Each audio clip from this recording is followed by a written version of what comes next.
Hi hello అండి. Good morning అండి అందరికీ. Welcome to Surya Teja vlogs friends. ఈరోజైతే నేను ఎప్పుడు చేసే విధంగా పాలకూర పప్పు చేశాను ఫ్రెండ్స్. మీకు ఎవరికన్నా నచ్చితే ట్రై చేయండి. ఎలా వచ్చిందో కామెంట్ చేయండి ఫ్రెండ్స్. ఇదైతే 3 కట్టలండి పాలకూర కట్ చేసుకొని పక్కన పెట్టుకున్నాను. తర్వాత ఇందులోకి ఒక గ్లాసు కందిపప్పు అండి, తర్వాత 2 టేబుల్ స్పూన్ శనగపప్పు అండి. ఇది ముందుగా ఒక హాఫ్ అన్ అవర్ బిఫోరే నానబెట్టుకోవాలండి. నానబెట్టుకొని కడిగేసుకొని పక్కన పెట్టుకోవాలి.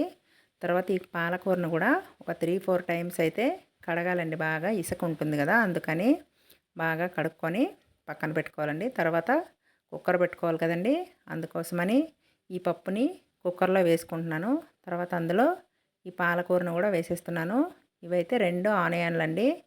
ఆనియన్స్, హాఫ్ టేబుల్ స్పూన్ పసుపు, 1 టేబుల్ స్పూన్ కారం, హాఫ్ టేబుల్ స్పూన్ ధనియాల పొడి, హాఫ్ టేబుల్ స్పూన్ జీలకర్ర, 1 టేబుల్ స్పూన్ ఉప్పు అండి.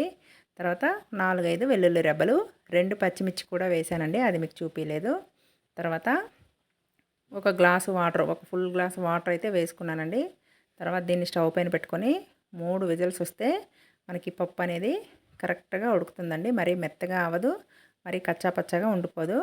ఇది ఉడికే లోపల మనం పాలకూరలో చింతపండు పులుపు వేస్తే బాగుంటుందండి. చూడండి, దానికోసం అయితే నేను చింతపండుని అయితే నానబెట్టుకున్నాను. ఇవన్నీ 3 విజిల్స్ అయితే అయిపోయింది. చూడండి, పప్పు అయితే చూడండి మెత్తగా కాకుండా పలుకు పలుకుగా బాగా ఉడికింది కదండి.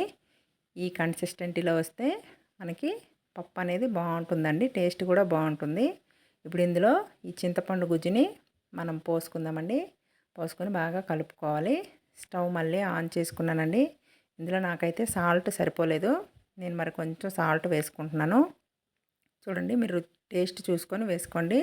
తర్వాత పోపు కోసం పక్కన కళాయి పెట్టుకొని 1 టేబుల్ స్పూన్ ఆయిల్ వేసి ఆవాలు, జీలకర్ర, కచ్చా పచ్చగా దంచుకున్న వెల్లుల్లి, కరివేపాకు, ఒక 5-6 ఎండుమిరపకాయలండి వేసుకొని వేయించుకోవాలన్నమాట. ఇది గోల్డ్ కలర్ వస్తే మనకు పోపు అనేది రెడీ అయిపోయింది.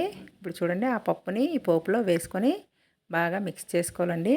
అంతే అండి, రెడీ మనకి పాలకూర పప్పు అయితే చాలా టేస్టీగా ఉంటుంది ఫ్రెండ్స్. మీకు ఎవరికన్నా నచ్చితే ట్రై చేయండి. ఎలా వచ్చిందో కామెంట్ చేయండి ఫ్రెండ్స్. పక్కన సైడ్ డిష్గా ఏదన్నా ఫ్రై కర్రీ అండి, మీ ఇష్టం అండి, ఏ ఫ్రై చేసుకున్నా బాగుంటుంది పప్పు కాంబినేషన్తో. నేనైతే ఇలానే చేస్తాను ఫ్రెండ్స్. మా వీడియోస్ కనుక మీకు నచ్చినట్టయితే లైక్ చేయండి, షేర్ చేయండి, సబ్స్క్రైబ్ చేయండి ఫ్రెండ్స్. ఓకేనా అండి? కామెంట్ మాత్రం కంపల్సరీగా చేయండి.